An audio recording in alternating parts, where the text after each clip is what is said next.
Bienvenidos a Señales antes del fin. Primeramente le damos toda la gloria y honra a nuestro Padre Celestial por habernos permitido una vez más estar reunidos para aprender más de su santa palabra. Quien les habla, la hermana Silvia Díaz desde Toronto, Canadá.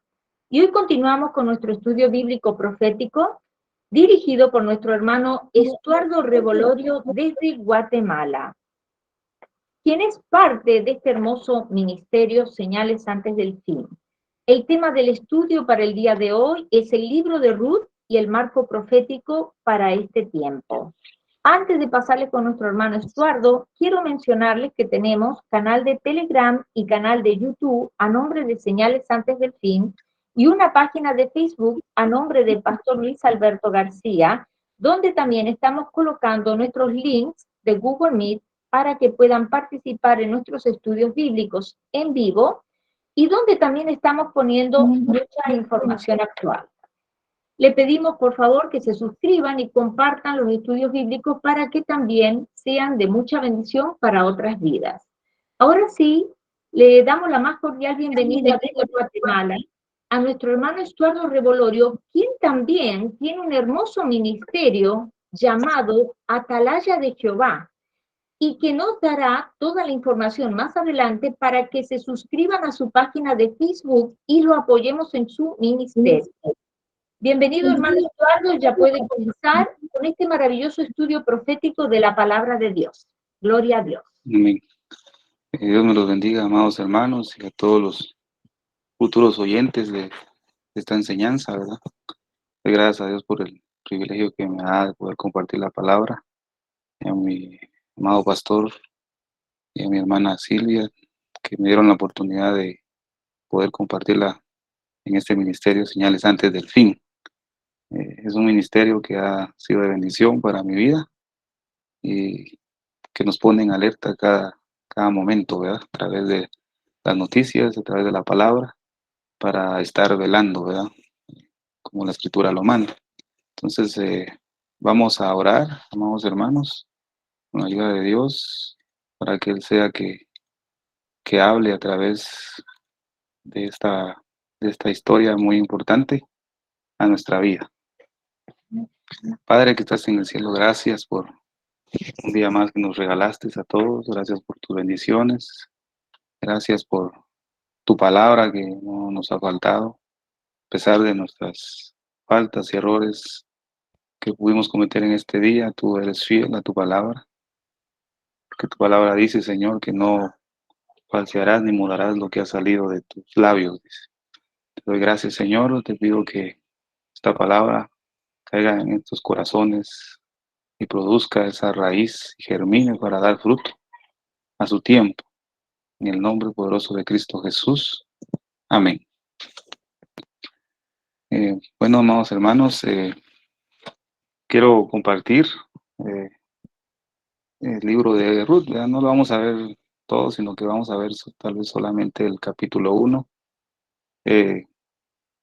con respecto al tiempo en que estamos viviendo, ¿verdad? He estado aprendiendo mucho a través de mi amado hermano que me instruye en la palabra, pues ha comentado mucho sobre esta historia de Ruth y a base de eso, pues he tenido la diligencia, por gracia de Dios, que Lo había puesto de carga, a veces cargo. me permita poder indagar más en las escrituras, ¿verdad? Entonces, vamos a ver esta historia profética y se va a dar cuenta y se va a quedar maravillado y maravillada de la perlita que pude encontrar, ¿verdad? Y se la quiero enseñar a ustedes, ¿verdad? Porque déjeme decirle que en el momento que estaba estudiando, y este mensaje pues lo he estado compartiendo con varios hermanos, ¿verdad? En el momento de estar viendo la palabra, pues definitivamente el Señor se deja sentir, ¿verdad? El respaldo del Espíritu de Dios está ahí y le hace rebosar de gozo cuando uno entienda que sea un pasaje de la Escritura, ¿verdad? Entonces, amados hermanos, este inicio del pasaje en el versículo 1 del capítulo 1 dice: en los días en que gobernaban los jueces hubo hambre en la tierra, dice. Y un hombre de Belén de Judá fue a vivir a los campos de Moab con su esposa y sus 2 hijos. Nosotros como hijos de Dios, la iglesia de Cristo, lo que necesita es ese pan que vino del cielo, ¿verdad, amados hermanos? Necesitamos ese manjar, ¿verdad? Que trae los nutrientes necesarios para poder sobrevivir. Cuando el Señor hacía descender ese maná, dice que caía un rocío en el real de noche, ¿verdad? Y sobre ese rocío caía el maná. Ese maná traía todos los nutrientes para que el pueblo de Israel pudiera transitar en el desierto. No se enfermaban, me imagino yo, ¿verdad? No pasaban ninguna necesidad, no pasaban hambre, estaban bien fortalecidos, ¿verdad? Entonces creo que es lo que necesitamos ahora como iglesia siempre, ¿verdad? Pero hoy con mayor abundancia necesitamos ese maná, porque si no se va a morir en este mundo, en este desierto que estamos de paso, ¿verdad? Hay que comerlo todos los días, pero vemos acá que dice que en los días que gobernaban los jueces hubo hambre en la tierra. Definitivamente, amados hermanos, la iglesia del Señor, en su mayor parte, ¿no? Gracias a Dios que no todos, ¿verdad? Porque el Señor siempre reserva un remanente, ¿va? Pero en su mayoría está pasando una sequía espiritual, amados. Se está experimentando una sequía increíble, digamos, de esta manera, ¿va? Impresionante, de toda la historia. Usted puede contemplar miembros de las iglesias que se están muriendo ya de hambre. ¿Por qué razón? Porque se les están dando migajas de alimento desde los púlpitos, ¿sí? Se les está dando una comida barata, chatarra, ¿va? Una comida que engorda, ¿verdad? Se les está dando una comida que no trae ningún nutriente, solo te quita el hambre por un momento, pero para el cuerpo, pues no tiene ninguna vitamina. Esa es la palabra que se está dando en muchos púlpitos. Y usted ha visto la evidencia a través de lo que nuestro pastor ha hablado acá y de las noticias que han publicado, ¿verdad? Muchas ovejas están muriendo, hermano, de hambre, pero ahí quieren estar porque sus sentidos están siendo embargados, ¿verdad? Propósito de Dios, amado hermano, para su pueblo siempre es proveerle pan, ¿verdad? Y también al mundo entero, ¿verdad? Porque Él vino, ¿verdad? Al mundo entero para que todos procedieran a un arrepentimiento, ¿verdad? Pero para su pueblo siempre ha sido el objetivo de Dios darle un pan para darles vida en abundancia. Entonces, cuando uno come ese pan, lo que va a producir en nuestra vida es una calidad de vida espiritual delante de los ojos de Dios, ¿verdad? Entonces vamos a buscar un pasaje, no lo tengo acá, pero podemos buscarlo en Juan capítulo 6, versículo 57. Ahí tiene, si tiene su Biblia lo puede buscar, ¿verdad? Juan capítulo 6, versículo 57, dice la palabra del Señor: como me envió el Padre viviente y yo vivo por el Padre, así mismo el que me come, él también vivirá por mí. O sea, que alguien que está haciendo la voluntad del mundo, de la carne, es porque no está comiendo el pan de vida. Alguien que retrocede y se vuelve como el perro a su vómito, como la puerca, es porque no está comiendo el pan de vida, ¿ves? Eso es así. Cuando alguien se desvía del camino del Señor, y todos muchas veces hemos pasado, yo me alejé del Señor casi 2 años, ¿verdad? Porque dejé de comer el pan. Estaba comiendo las migajas, ¿verdad? Del mundo, ¿verdad? Entonces este pan está haciendo mucha falta al cristianismo moderno, porque hay un evangelio moderno, siervos amados. Aquí se nos ha enseñado que debemos andar por la senda antigua, pero nadie lo quiere. El estudio del camino estrecho, Dios nuestro pastor lo habla claramente, ¿verdad? Nadie quiere ese camino, porque angosto es el camino de la aflicción, ¿verdad? Dice otra versión: angosto es el camino de la tribulación, de la angustia, ¿verdad? Nadie quiere ahí, quieren el camino ancho, donde todo es fácil, donde no hay que pagar un precio. En el camino angosto hay que pagar un precio, ¿verdad? Debemos esforzarnos, ¿verdad? Entonces, ese pan está haciendo mucha falta. Cuando una persona se aleja de Cristo, la muerte se adueña de esa persona, de un creyente, ¿ves? Porque cuando nos acercamos al Señor y comemos ese pan, estamos teniendo la vida eterna. Pero alguien que se aleja, la muerte está haciendo su Señor sobre ese hermano y hermana, ¿ves? ¿No? Increíble, ¿verdad? Eh, Entonces, Una iglesia, amado hermano, o un ministerio muere cuando pierde contacto con esa corriente de aguas vivas, vivificantes.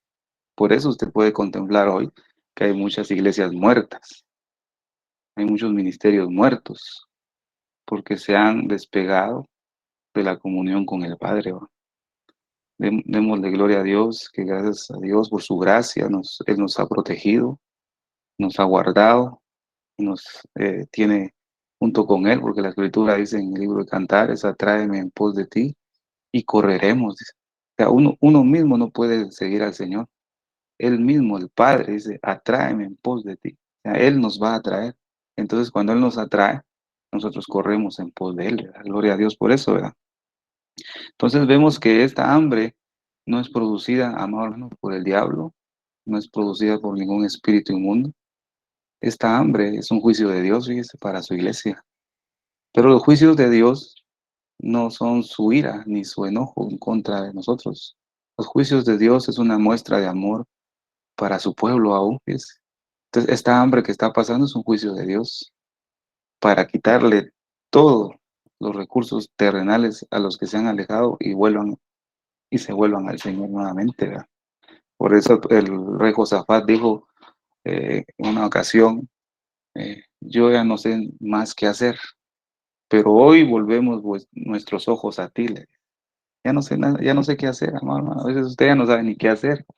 Ya sus fuerzas humanas toparon. Entonces, cuando no sabemos qué hacer, dice, entonces volvemos nuestros ojos a Él.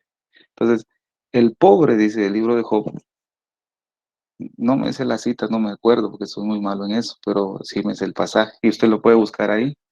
El pobre es librado con la aflicción, dice el Señor en el libro de Job. El pobre es librado con aflicción para que así él pueda volverse al Señor, ¿verdad?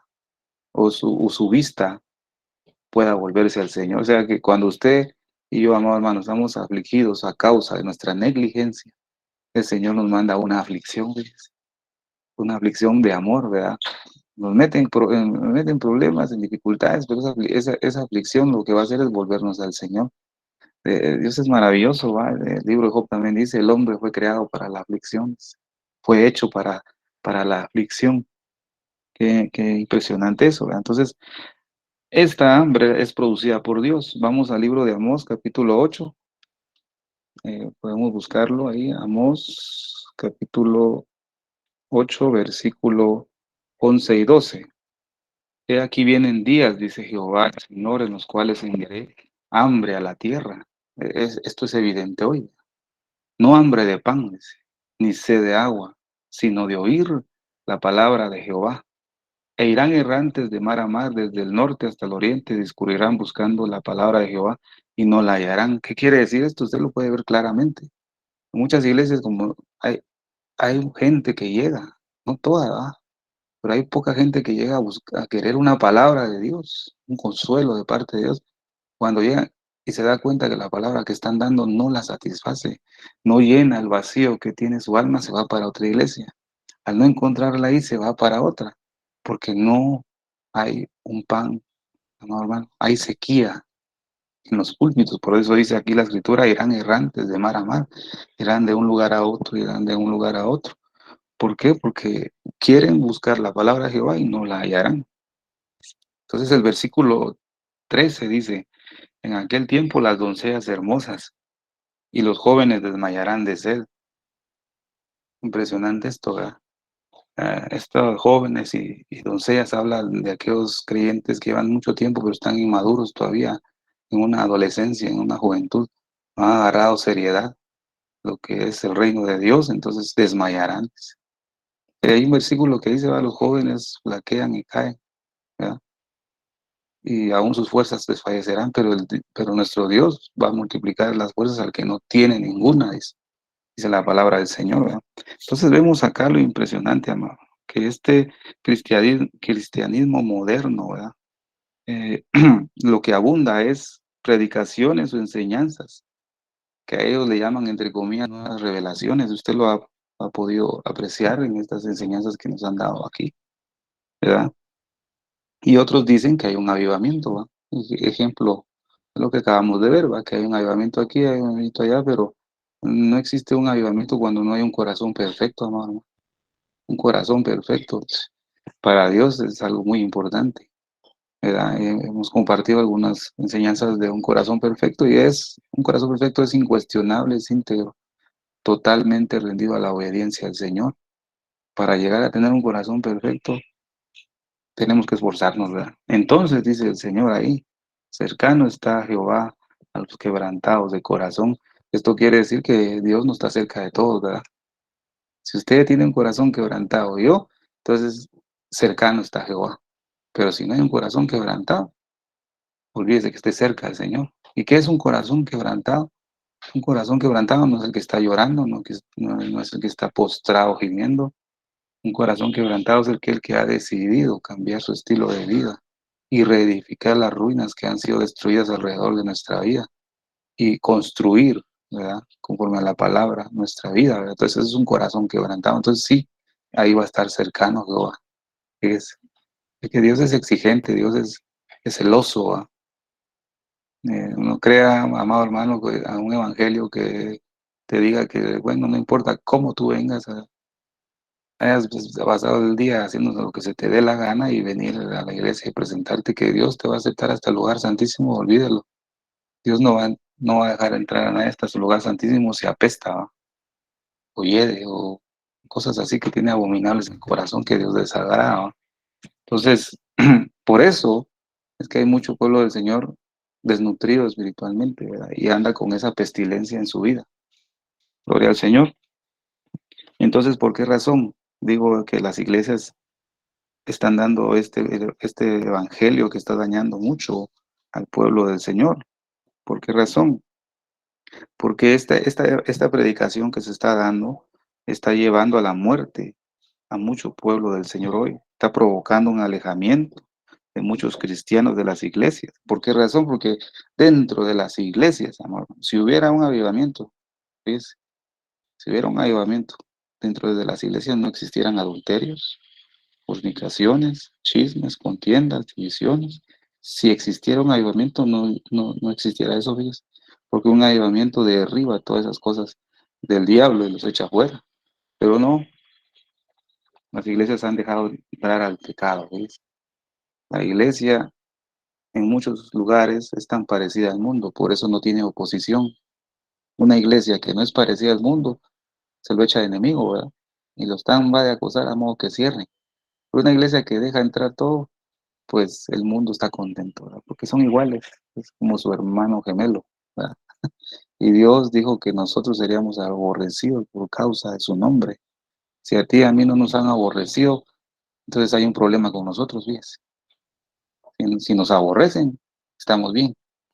Es por causa de su nombre, ¿verdad? De nuestro Señor Jesucristo, pero si te acogen y se sienten bien contigo, entonces hay un problema en la vida, ¿verdad? No se está haciendo algo bien.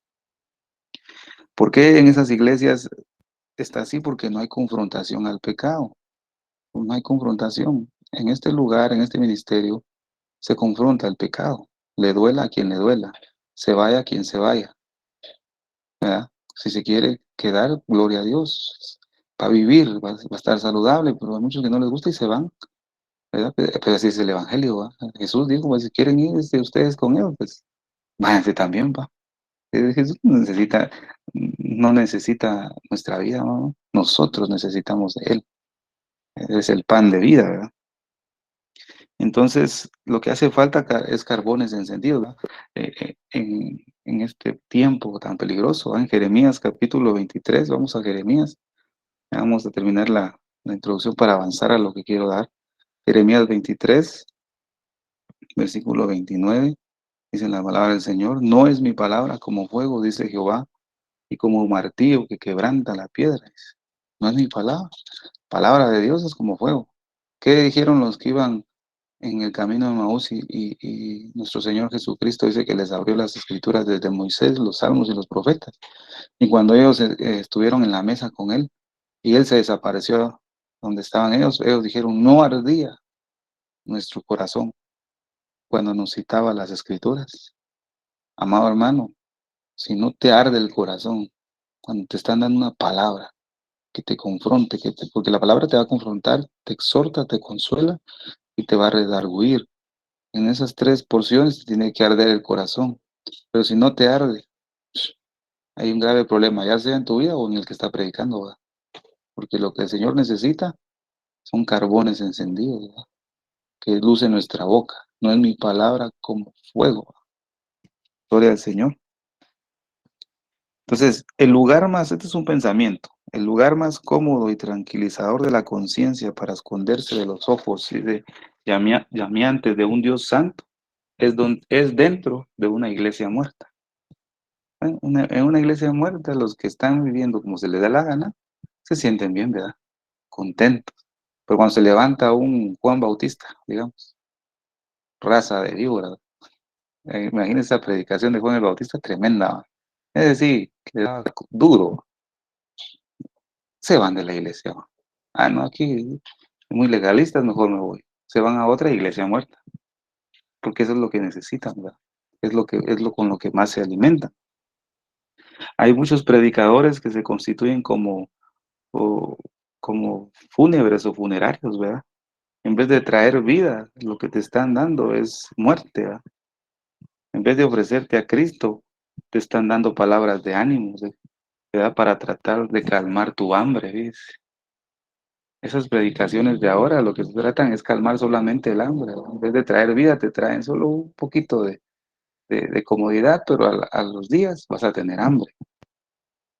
Amado hermano, entonces vamos a avanzar, ¿verdad? En esta oportunidad entramos de lleno. En los días en que gobernaban los jueces, hubo hambre en la tierra, y un hombre de Belén, de Judá, fue a vivir a los campos de Moab con su esposa, dice. Esta hambre es figura de la falta de la presencia de Dios, dice. Es falta de la presencia de Dios. Yo escuché un hermano decir, ¿verdad? No sé, testimonio, que un ministro le dice al otro y le dice, mira, mi hermano, te aseguro que si el Espíritu Santo se fuera de mi iglesia, la iglesia continuaría igual y ellos no sabrían que ya se ha ido el Espíritu de Dios. Imagínense qué mortandad había ahí, pues. Qué mortandad. Es igual lo que le pasó a Elí y a sus hijos, ¿verdad? Dios había mandado un siervo para decir que él iba a quitar su presencia del cielo y solo lo sabía Samuel. Samuel lo sabía aún siendo joven, niño, ¿verdad? Y Elí y sus hijos ni sabían que Dios ya había decretado un juicio sobre ellos para quitar su presencia. Así hay muchos ministros ahora, ¿no? Que no saben que Dios ya ha quitado la presencia de ellos, ni siquiera lo saben, ¿sí? Ellos actúan igual, creyendo que Dios está ahí, y Dios ya no está, ¿verdad? Su benevolencia, su amor benevolente está, porque dice que Él es lento para la ira y grande en misericordia, y Él dice también que por amor a su nombre, dice, y para alabanza mía, yo te daré largas para no cortarte, o sea, la benevolencia de Dios está ahí para todos, ¿verdad? Pero su presencia no está. Así le dijo Dios a Moisés, ¿verdad? Mi ángel irá con usted, ¿verdad? Él va a ir delante de usted, va a derrotar a sus enemigos, va a hacer que entren a la tierra prometida, pero yo no voy a ir con ustedes, les dijo. Dime qué caos es ese, ¿va? Porque había pecado en el pueblo, siervos amados. Si Dios se iba con ellos, los iba a matar, porque Dios es celoso, Él es santo. Y eso es una muestra de su gracia. Digo, mejor no me voy con ustedes, pero los voy a dejar entrar, pero yo no voy a ir, no sea que los aniquile en el camino, dice. Fíjese, hermano, qué tremendo. Dios aún mostrando su amor ahí. Pero así hay muchos. Muchas veces hemos estado y experimentado eso por nuestra negligencia, ¿verdad? Hay hermanos, hermanas, tienen victoria con sus enemigos, ¿verdad? Sus enemigos son derrotados, no están oprimidos. A veces hay enfermedades y Dios les socorre, ¿verdad? No pasan escasez, están cómodos, tienen todo, pero no saben que solo es el ángel de Jehová que va derrotando a sus enemigos, pero lo malo es que la presencia de Dios no está ahí. El ángel de Jehová va derrotando a todos ellos, pero la presencia de Dios no. ¿Ves? ¿A qué prefiere usted y yo? Definitivamente lo que preferimos es presencia. Moisés prefirió presencia. Dijo él, ¿verdad? Ahí pueden buscar el versículo. Si tu presencia no va con nosotros, mejor no nos saques de Egipto, ¿verdad? O sea, Moisés prefirió la presencia que la victoria y entrar a la tierra prometida sin Dios. Entonces, eso es lo que pasó acá. Había hambre en la tierra, no había presencia de Dios ya, amado. Y en muchos ministros ya no hay. Dele gloria a Dios si usted siente a veces la presencia de Dios, ¿verdad? Usted canta cuando usted alaba, usted predica, usted siente esa frescura. Dele gloria a Dios porque la presencia está con usted, ¿verdad? Gloria al Señor. Entonces dice que fueron a la tierra de Moab. ¿Qué significa la tierra de Moab? Moab, pues puede representar un lugar o un sitio de idolatría, ¿verdad? También representa la congregación de los impíos y significa fornicación. La tierra de Moab es figura también eh, del mundo, ¿verdad? Vemos que Moab fue un pueblo que sedujo a los israelitas en Sitín. Usted lo puede ver en Números capítulo 25, versículo del 1 al 9, ¿verdad? Fue un pueblo que se le opuso al pueblo de Israel en el desierto, ¿verdad? Y después de eso, una plaga los atacó y murieron 24,000. O sea, cuando usted salió del mundo, de Egipto, y comenzamos a transitar en el desierto, el primer enemigo que se nos va a presentar son los moabitas, ¿verdad? Pero dice amado hermano, y esto les comparto, ahorita me recordé de esto. Cuando el Señor le dijo a Moisés que sacara a su pueblo para que fueran al desierto, no eran para que fueran a sufrir. Fíjese, el desierto Dios no lo había designado para que ellos sufrieran, sino que en el desierto el Señor los llevó para hacer pacto con ellos de matrimonio, ¿verdad? Ahí para hacer ese pacto matrimonial, pero como ellos se corrompieron ahí, entonces sí los hizo vagar en el desierto por el juicio de Dios, ¿verdad? Sobre ellos. Eso es maravilloso, ¿verdad? Dios había prometido también, él les había prohibido a su pueblo que no se casaran con mujeres moabitas. ¿Por qué razón? Porque estas mujeres las iban a desviar a otros dioses. Usted lo puede ver ahí, puede anotar Primera de Reyes, capítulo 11, versículo 2. No lo leemos para abarcar en lo que deseamos compartir. Entonces, amado hermano, cuando hay hambruna de la palabra de Dios, el pueblo se vuelve al mundo. Ay, no, es que ahí no hay amor, ¿verdad? Ay, es que ahí no me saludan, mejor me voy al mundo, ¿no? Es porque hay hambre, no se está dando una comida saludable, por eso los que están tibios se vuelven al mundo, ¿sí? Los que están desnutridos se vuelven al mundo. Dele gloria a Dios que usted ha prevalecido y ha permanecido por la gracia de Dios, es porque sí le han dado un buen alimento, ¿verdad? Y que usted ha perseverado también, no solamente en el templo donde asiste, sino que ha perseverado en este ministerio de nuestro pastor Luis, es porque se le da un buen pan. Debe aprovechar, agarrar esa semilla que se da en este lugar para que usted haga su buena torta de pan en su casa. Fíjese que este ejemplo siempre lo doy yo porque esto se me hizo, digamos así como dicen, rema, ¿va? Me hizo vida en mi corazón con las plagas de Egipto, ¿verdad? La plaga de ranas, ¿va? Dice que las ranas se metieron por todos lados, pero se metieron en los hornos. Pero dice la escritura, y pusieron su corazón como un horno, dice. Y en el libro de Apocalipsis dice que hay 3 espíritus a manera de rana que salieron para engañar a, a la gente, ¿verdad? Eso se nos ha predicado así este pasaje. Entonces yo traigo, estos espíritus de rana son falsas enseñanzas y doctrinas, ¿ves? Diabólicas, con apariencia de ser buenas, pero son diabólicas, pero que vienen producidas por espíritus a manera de ranas. El horno es figura del corazón, ¿verdad? Entonces cuando usted recibe una palabra saludable, una palabra de sana doctrina, usted recibe esa semilla, usted va a su casa con ese puchito de semilla que recibió, vea ese costalito de semilla que es la palabra, usted la recibe, se la lleva a su casa, digamos así. En su casa tiene esa piedra para molerla, ¿verdad? Muele esa semilla, esa piedra, ese moler es la meditación constante. Usted muele hasta que se haga una harina muy, muy, muy fina, y con esa harina fina usted prepara una torta de pan amasada y la mete en su horno, que es en el corazón. En ese corazón, que es como el horno, usted cocina esa palabra que se le dio y saca una torta de pan para poder darla a otros que coman. Fíjese, hermano. Es el proceso del corazón, pero cuando hay una rana metida en el horno, que es el corazón, entonces hay una falsa enseñanza, ¿ves? Una falsa enseñanza. Por eso debemos, dice la escritura, sobre toda cosa guardada, guarda tu corazón, porque del mana la vida. Pero si hay una rana ahí, no va a manar vida, va a manar muerte, ¿va? Entonces, miren qué impresionante, ¿va? No es solo de escuchar la palabra, amado hermano, sino que es recibirla y procesarla en la casa, cocinarla, ¿verdad? Con la ayuda de Dios, ¿verdad? Entonces, esta hambruna provoca a muchos a alejarse al mundo, porque ceden la seducción de la idolatría y se mezclan con los impíos. La Biblia dice que los hijos de Elí eran hombres impíos y sin conocimiento de Dios. Por eso hay una hambruna, amado hermano. Entonces veamos acá. El nombre de aquel varón era Elimelec. Elimelec significa mi Dios es rey, ¿verdad? Y el de su mujer Noemí. Noemí significa la amable, ¿verdad? Y los nombres de sus hijos eran Malón y Cheleón, efreteos de Belén de Judá. Llegaron pues a los campos de Moab y asentaron ahí.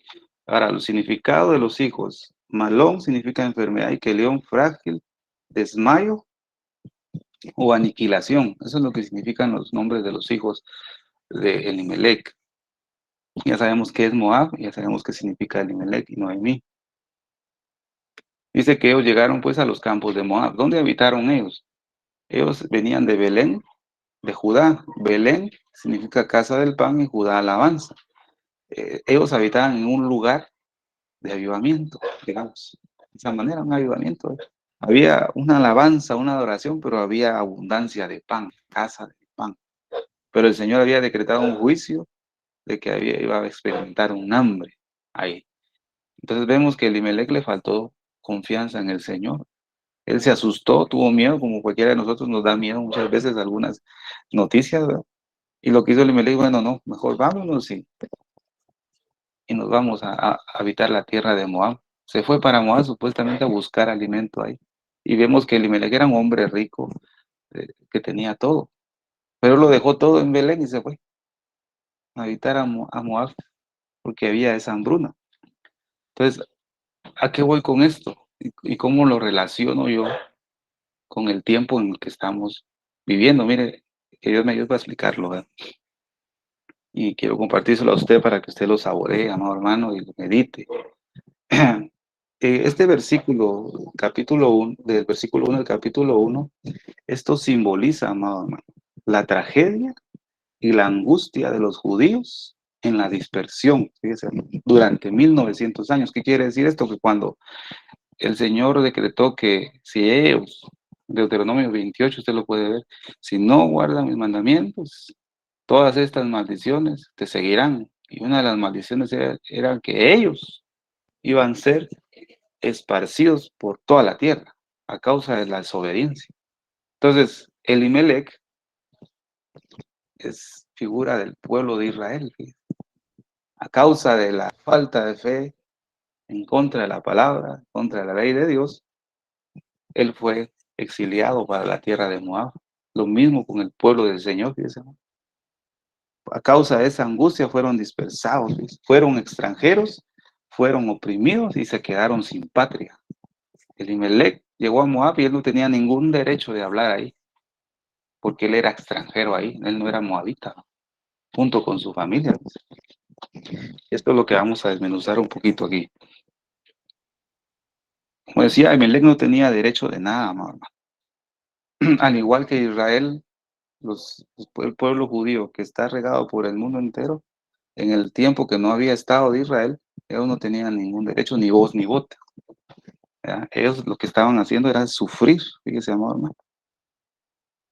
Entonces hay una nota que encontré de un libro que se llama Historia de Israel. Cómo las diferentes clases sociales ven a los judíos, fíjese, amado hermano. Y dice, pues, para los vivos, dice, el judío moderno es un hombre muerto, fíjese. Así piensan de los judíos. Para los de su propio país es un extraño. Para los radicados, un vagabundo. Para los ricos, un mendigo. Para los pobres, un millonario y explotador. Para los de la ciudad, un despatriado. Para todas las clases sociales, un rival odioso. Se da cuenta que el pueblo de Israel es odiado y despreciado de cualquier manera. ¿Vean? Pero es por causa de la desobediencia que les pasó eso por juicio de Dios. Eso lo puede usted contemplar en Isaías capítulo 6. No es que el Señor haya desechado su pueblo, no. Dios nunca ha abandonado su pueblo, pero sí tiene disciplina, ¿verdad? Y eso lo traemos para nosotros. Si usted y yo desobedecemos al Señor y nos vamos al mundo, somos extranjeros ahí porque ya no somos del mundo, ¿verdad? Somos extranjeros, pero seremos despreciados, dice. Usted salió del mundo, yo también. Venimos al reino de Dios, Dios nos acogió, nos hizo hijos de Dios. Pero cuando nos alejamos de Dios y regresamos al mundo, el mundo no nos va a amar nuevamente. Vamos a hacer burla de ellos. Quita nuestro oprobio, dice. Solo déjanos llevar tu nombre y quita nuestro oprobio, dice el libro de Isaías, creo que es capítulo 4. Y oprobio significa quita nuestra vergüenza, quita nuestra burla, ¿ves? Entonces vemos que Elimelec representa al pueblo de Israel esparcido por todo el mundo, ¿ves? Entonces es figura del llamado también, amado hermano. Elimelec también es figura del llamado original de Israel, porque Israel es un pueblo real, ¿verdad? Mi real sacerdocio, nación santa, porque Elimelec, recordemos que es mi Dios es rey. O sea, el llamado de Israel es para ser santo y real, ¿verdad? Gloria al Señor. Porque hay una promesa. En Génesis podemos leerlo, y este es un tema muy importante que se puede dar en otra ocasión, ¿verdad? Pero Génesis 49 podemos leer. Vamos a Génesis 49, versículo 10. Dice la escritura, no será quitado el cetro de Judá ni el legislador de entre sus pies hasta que venga Silo, y él se congregará en los pueblos. Pero dice el primero, no será quitado el cetro de Judá. O sea, la realeza no se le ha quitado al pueblo de Israel, aunque usted lo vea y yo lo veamos que está alejado, ¿verdad? Que está cegado, ¿verdad? Pero la realeza, el cetro de Judá, que es Cristo, no se le ha quitado, ¿ves? Por eso usted puede ver que vienen en contra de él a guerrearlo, a hacerle conflicto por tierras, guerra por aquí, guerra por allá, la guerra de los 6 días, puede usted verlo ahí en la historia, ¿verdad? Israel vence, porque el cetro de Judá no se le ha quitado, ¿ves? Y eso es bueno. Él ha prometido que nunca abandonará a su pueblo. Ese cetro de Judá ha permitido que Israel tenga victoria tras victoria, victoria tras victoria, ¿ves? Son promesas de Dios proféticas. Y eso lo podemos traer para nuestra vida. Posiblemente muchos se alejan, pero tienen hambre y están luchando por volver. Y regresan con vida, porque el cetro de Judá no se les ha quitado. Fíjese, amor, qué amor es maravilloso eso, ¿eh? Esa es una promesa que usted puede tomarla ahí de memoria y cuando tenga dificultades y sintamos que ya no podemos, el cetro de Judá no será quitado de Judá. Aleluya. ¿Se da cuenta? Bendito sea el nombre del Señor. Entonces, a través del nombre de Elimelec reconocemos que para el destino de Israel no es una destrucción ni una calamidad, sino es un plan de Dios sobre su pueblo, amado hermano. Dios tiene un plan verdadero para con su pueblo a través de ese sufrimiento que está pasando, ¿ves? Entonces, para nosotros, cuando tenemos sufrimiento y aflicción, Dios tiene un plan maravilloso para nuestra vida, siempre que estemos cerca de Dios, ¿verdad? Yo guardo y protejo a los que me son leales, dice el Señor, ¿verdad? En su palabra. A pesar, amado hermano, de la muerte de Elimelec, porque Elimelec muere en Moab. Moab es un lugar donde mueren los creyentes muchas veces que se alejan al mundo. El mundo es un lugar donde mueren muchos creyentes, dice. Elimelec y sus 2 hijos murieron. Cuando alguien retorna al mundo, ¿verdad? Tiende, amado hermano, a una posibilidad baja de no poder regresar, sino morirse ahí. Morirse. Pero hay unos que retornan todavía, ¿verdad? Gloria a Dios. Si usted fue uno y yo, que procedimos, pero volvimos, es por su gracia y misericordia. Hay un plan todavía de Dios para nosotros, ¿verdad? Entonces, trayéndolo a esta figura profética, Elimelec murió, Israel murió, cuando fue dispersado, murió. Se quedó sin estado, sin país, sin nada, se murió. Pero el nombre de Elimelec da una promesa muy importante. Mi Dios es rey. Lo podemos ir a ver en Isaías capítulo 33, versículo 22. Isaías 33, versículo 22, dice la palabra del Señor, porque Jehová es nuestro juez, Jehová es nuestro legislador, Jehová es nuestro rey. Ahí aparece el nombre de Elimelec.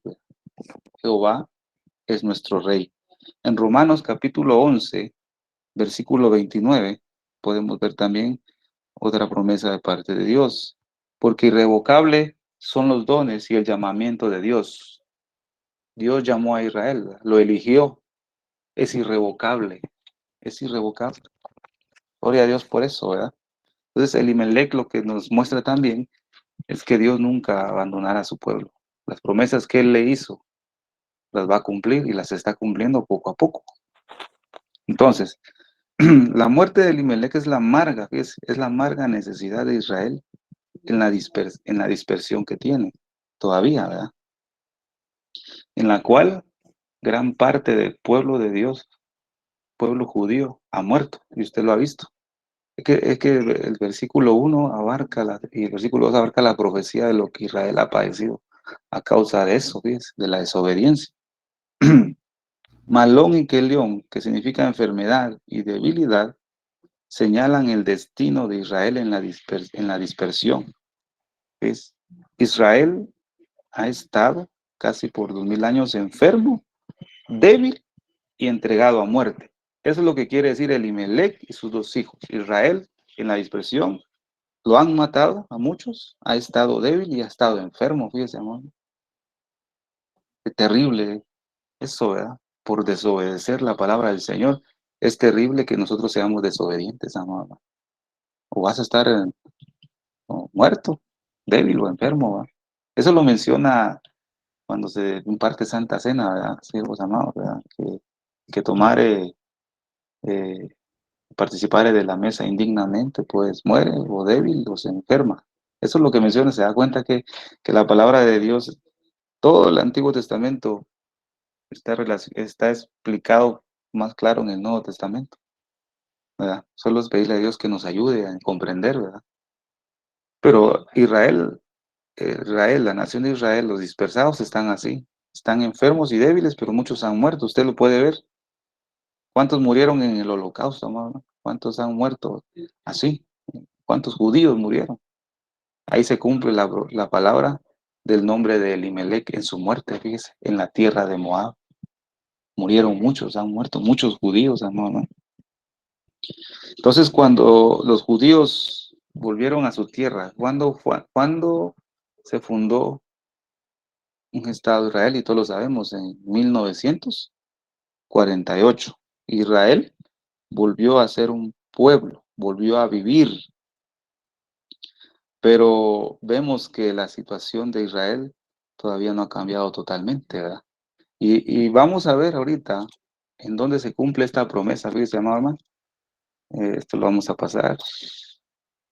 Versículo 6 dice, entonces se levantó con sus nueras y volvióse de los campos de Moab, porque oyó en el campo de Moab que Jehová había visitado a su pueblo para darles pan.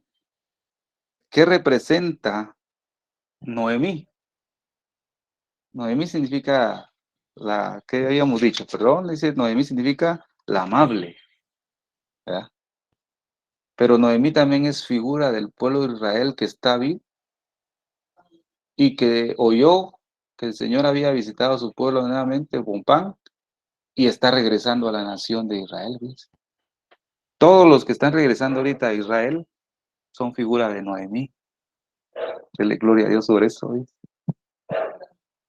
Pero anteriormente a eso, en el versículo 5, vamos a buscar aquí Ruth capítulo 1, versículo 5. Tenga estos dos versículos que son claves. Fíjense. En el versículo 5 se nos muestra la gran necesidad, hermano, de la profunda angustia y de la muerte cruel que ha tenido el pueblo de Israel en las naciones. Leemos, y murieron también los dos Mahalón y Kelión, quedando así la mujer desamparada de sus 2 hijos y de su marido. El versículo 5 habla de todos esos martirios, esas guerras que han matado a muchos judíos, ¿verdad? A causa de esa dispersión. Eso es lo que representa todo esto, ¿verdad? La guerra de los 6 días, el holocausto, todo eso, ¿verdad? Que ha provocado muerte a los judíos. El desprecio, ¿cómo le llaman esa palabra? El antisemitismo. Todo eso va integrado en el versículo 5, ¿ves? La muerte de los hijos de Noemí. Pero el versículo 6, amado hermano, también Noemí significa la amorosa, ¿verdad? En ese versículo 6, amado hermano, se regresa a la tierra de Israel. En 1945 habían problemas todavía, ¿verdad? Todavía se estaba viviendo en el versículo 5 del capítulo 1 de Ruth. Pero en 1948, 3 años después, se funda el Estado de Israel y vemos que se cumple el versículo 6. Podemos ver Jeremías capítulo 31. Vamos a Jeremías capítulo 31, versículo 3. Dice la palabra del Señor ahí: Jehová se manifestó a mí hace ya mucho tiempo diciendo, con amor eterno te he amado. Noemí la amorosa. Dios cumple su palabra, ¿ves? Jehová se manifestó hace mucho tiempo, con amor eterno te he amado. Por tanto te prolongué mi misericordia. La palabra misericordia viene del hebreo gesed, que significa amor, fíjese, amado. El amor. Por tanto te prolongué mi amor, dice, ¿verdad? En otras palabras. Isaías capítulo 54. Busquemos Isaías 54, versículos 7 y 8. Dice: por un breve momento te abandoné. Mire el breve momento de Dios, ¿verdad? Casi 2000 años, ¿no? Que el Señor abandonó, digamos, dejó a su pueblo, es parecido, digamos, de esta manera. Por un breve momento te abandoné, pero te recogeré en grandes misericordias. Aleluya. Te recogeré con grandes misericordias, te recogeré con amor, ¿verdad? Gloria al Señor. Con un poco de ira escondí mi rostro de ti por un momento, pero con misericordia eterna tendré compasión de ti, dijo Jehová, tu Redentor, dice. Miren las promesas de Dios. Ahora, miren lo que escribió Napoleón. Esto tal vez lo puede saber mi hermano pastor, ¿verdad? Pero yo encontré esta información, esta nota, ¿va? Y esto es maravilloso. Mire, pues, dice así: Napoleón dijo de esta manera: se cuenta de él que en el 9º día de Adviento, de día de luto por la destrucción del primer y segundo templo, pasó por una sinagoga, dice, repleta de judíos, ¿verdad? Y quedó asombrado por el fuerte clamor, dice. Y dice, entonces él preguntó cuál era la razón de dicho clamor, y se le informó que los judíos lloraban por su tierra y su santuario que había sido destruido 1800 años antes. Y entonces él dijo, Napoleón dijo: un pueblo que llora la pérdida de su patria 1800 años y no la olvida nunca, nunca sucumbirá este pueblo, dice. Puede estar seguro que regresará a su patria. Miren lo que dijo este hombre, Napoleón. Eso nos enseña algo a nosotros, amados. Si nosotros clamamos, aleluya, ven Señor Jesús, santo es el Señor. Ven Señor Jesús, no tardes más. Queremos ver tu rostro. Aleluya, estamos clamando, Señor, ven por tu iglesia, ven por tu pueblo. Señor, queremos verte. Estamos clamando por regresar a nuestra patria, porque no somos del mundo, ¿verdad? Somos de allá, patria celestial. Téngalo por seguro que vamos a regresar. Aleluya, gloria al Señor. Así como los judíos claman por que su país, su estado sea restaurado, su templo, y que vuelvan, pues Dios va a conceder a causa del clamor. No he visto ni un justo desamparado, ni su simiente que mendigue pan. Ahora, Noemí, como explicamos, Noemí es figura del pueblo de Israel o de ese remanente que regresa de la dispersión a la tierra prometida. ¿Por qué? Porque el versículo 6 dice: porque oyó que Jehová había visitado a su pueblo En 1948, amados hermanos, llegó ese momento, ¿ves? Después de 1900 años de dispersión, Dios le dio nuevamente les dio su tierra y los llevó de regreso, los estaba llevando de regreso. Ahora, ¿cuál es el objetivo de llevar a su pueblo de Israel nuevamente a su país? Es para darles pan, dice.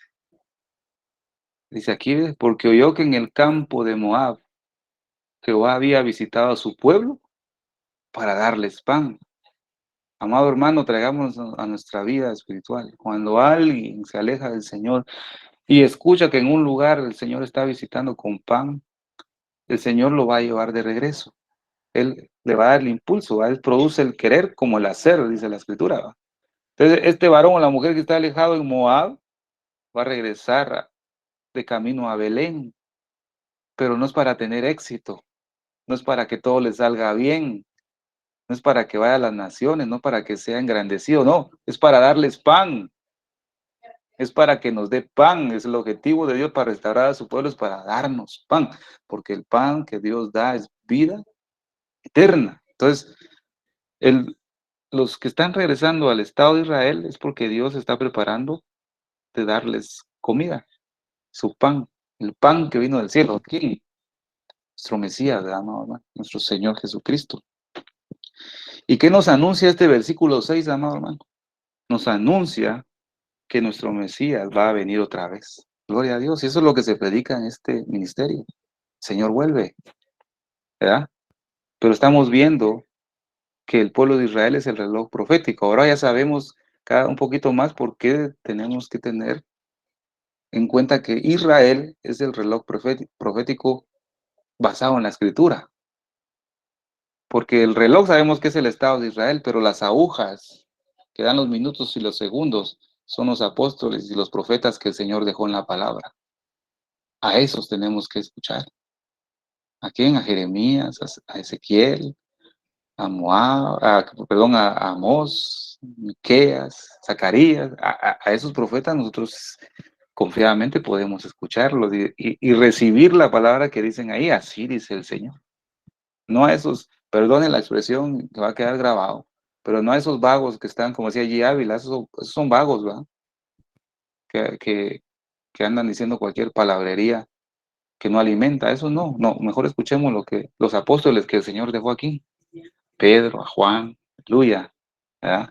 A Pablo, a esos apóstoles nosotros tenemos que escuchar, gloria al Señor, no a ningún otro, es que la palabra es la más segura, siervos amados, ¿verdad? Entonces, lo que se nos está anunciando es que nuestro Señor viene otra vez, que ha llegado el tiempo que Dios le va a dar a Israel el pan de vida. ¿Esto qué significa? Que el Señor en breve volverá. Vimos en la palabra, te dejé por un breve momento. El breve momento fueron muchos años, ¿verdad, siervos amados?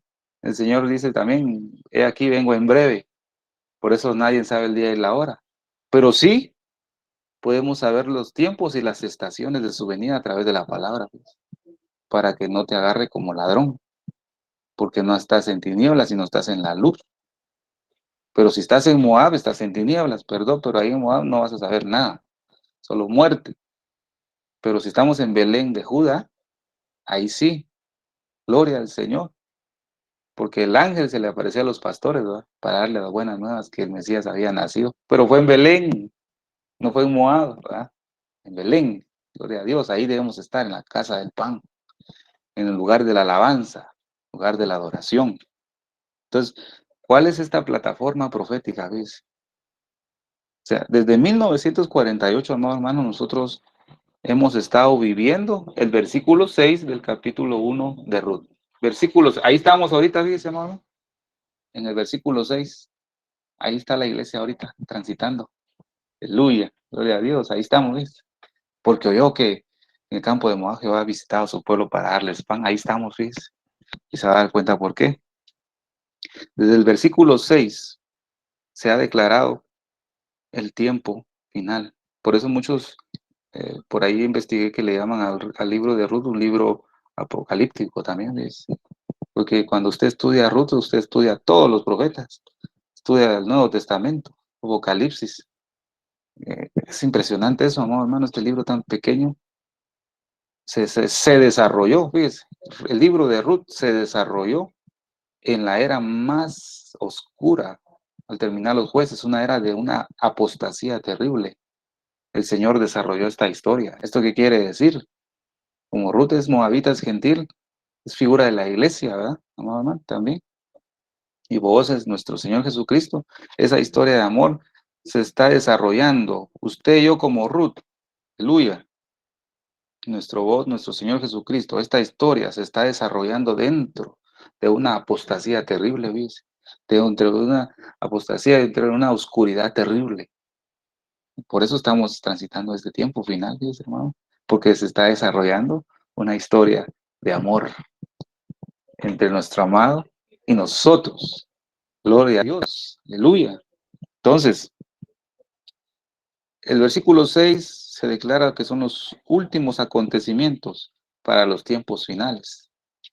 Entonces, desde 1948 han regresado muchos judíos a Israel para recibir el pan de vida. Usted lo puede contemplar ahí, no lo vamos a leer, pero tome nota de la cita. Ezequiel, capítulo 36, del versículo 33 al 38. Ezequiel, capítulo 36, versículo 33 al 38. Ahora, veamos algo muy importante. El versículo 19, aleluya, del capítulo 1 siempre. Vamos a ver si lo tengo por acá.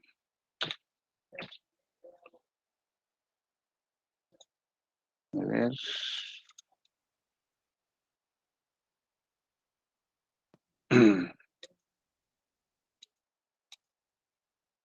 Vamos a buscar aquí. Para que lo pueda leer, amado hermano. Bueno, vamos a dejarlo acá. El versículo 19 dice, puede leerlo ahí. Anduvieron pues ellas dos hasta que llegaron a Belén. Y aconteció que habiendo entrado en Belén, toda la ciudad se conmovió por causa de ellas y decían, ¿no es esta Noemí? Es como decir, amado hermano, que nosotros como gentiles vamos acompañando a Noemí, ¿verdad? El pueblo de Israel, porque dice que nosotros fuimos injertados al pueblo, ¿verdad? Ya no somos como uno de los extranjeros, sino somos como uno natural de su pueblo, ¿verdad? Porque abrazamos su pacto. Entonces, nosotros ya somos parte del pueblo de Israel, ¿verdad? Entonces, es como decir que esto es una imaginación, digamos, lo que yo estoy pensando ahorita. Vamos con, por ejemplo, que vamos acompañados de unos judíos naturales, ¿verdad? Y nosotros acompañados de ellos y vamos para Israel. Cuando Dios abra los ojos de su pueblo, Dios diga, ahí viene Noemí, pero ¿y quién es esta extranjera, verdad? Ah, somos la Ruth, ¿verdad? Que Dios nos lavó con su sangre, somos también sus hermanos, ¿verdad? Aleluya, por eso debemos amar a Israel. Nosotros debemos interceder, amar a Israel, estar del lado del pueblo del Señor, ¿verdad? Porque vamos tras Noemí. Noemí también significa la gracia, ¿ves? Noemí también representa el evangelio de la gracia. Ruth y Orfa representa aquel pueblo gentil que va tras la gracia de Dios para recibir el pan de vida en Belén. Fíjense, hermanos, que este libro de Ruth es extenso, ¿verdad? Entonces dice, este versículo 19 se refiere, amado hermano, que todo el país está en movimiento, que está regresando a Israel. O sea, cuando vemos con los ojos del Espíritu, cómo cada uno del pueblo de Israel está regresando, estamos viendo un gran movimiento, hermano, una aceleración ahí, que vienen por acá, vienen por allá, se están regresando ahí. Por eso hay que ver las noticias, ¿verdad? En las páginas de Israel para estar atentos cuántos están regresando. Hay un movimiento. Estamos en el versículo 19, en el versículo 6, porque oyeron que Dios ha visitado a su pueblo, ¿verdad? Para darles pan. Versículo 22 dice, así volvió Noemí y Ruth, la moabita, su nuera con ella, volvió de los campos de Moab y llegaron a Belén al comienzo de la siega de la cebada. Y este es como le digo yo, el postre. Fíjese. Mire, pues, el comienzo de la siega, por eso hay que prestar atención un poquito a los detalles que nos dan estos libros, ¿verdad? Proféticos, ¿verdad? El comienzo de la siega de la cebada siempre, mire esto, aleluya, que Dios les conforte, como el Señor cumple su palabra, detalle a detalle, aleluya. El comienzo de la siega de la cebada siempre fue a mediados de mayo en el estado de Israel, es cuando fue fundado. Entonces, ¿cuándo se declaró como estado a Israel? El 14 de mayo de 1948 fue el llamado que Dios le hizo nuevamente a Israel como estado en la siega. Entonces, los acontecimientos finales terminarán culminando, ¿ves? Podemos ver Apocalipsis 14:15, pero antes de verlo podemos ver cómo Dios cumplía su palabra, ¿va? En el libro de Ruth está escondido que en el tiempo de la siega el Señor había visitado a su pueblo y Noemí escuchó que Dios había visitado a su pueblo. El 14 de mayo de 1948 el Señor volvió a visitar a su pueblo y los que estaban esparcidos por todo el mundo escucharon como Noemí que el Señor había visitado a su pueblo y comenzaron a regresar a la tierra de Israel, a Belén, porque Dios les iba a dar el pan ahí. Desde ese entonces, muchos han tomado esa alarma, ese mensaje para volver a su tierra, ¿no? Mire qué bonito es esto, ¿verdad? Vamos a leer Apocalipsis, leamos Apocalipsis 14, versículo 15, dice la palabra del Señor. Y del templo salió otro ángel clamando a gran voz al que estaba sentado sobre la nube: mete tu hoz y ciega, porque la hora de cegar ha llegado, pues la mies de la tierra está madura. Con eso culmina, ¿verdad?, los acontecimientos. Pero ahorita, amado hermano, tú y yo nos encontramos en el versículo 6 del capítulo 1. Y quiero regresar a algo ya para terminar con esta enseñanza, amado hermano. Siento Dios dejarlo hasta acá. Pero para terminar, quiero que vean esta imagen. Ruth está recogiendo, ya no está espigando, ella está recogiendo gavillas, ¿verdad? Ahí están las gavillas, esos manojos, ¿verdad, amado? El Señor le dice, vos, pues le dice a sus criados, no, que ella dejen algunas gavillas tiradas para que ella las recojan durante el camino, pero no le digan nada si ella las recoge, porque Ruth espigaba desde la mañana hasta la noche para llevar comida a su casa en el campo de Booz. Eso de espigar todo el día quiere decir, amado hermano, estar en la palabra constantemente y en abundancia. Ella no espigaba 1 hora y 2 horas, ¿verdad, amados hermanos? Ella espigaba todo el día. Entonces vos miraba el esfuerzo de Ruth. Dios mira el esfuerzo de cuanto tú lees la palabra, ¿verdad? Entonces el Señor viene y dice, bueno, le dice a sus criados, a los segadores. ¿Y sabe qué figura representan los segadores? Que eso lo vamos a estudiar más adelante en el capítulo 2, en la otra oportunidad que Dios nos dé.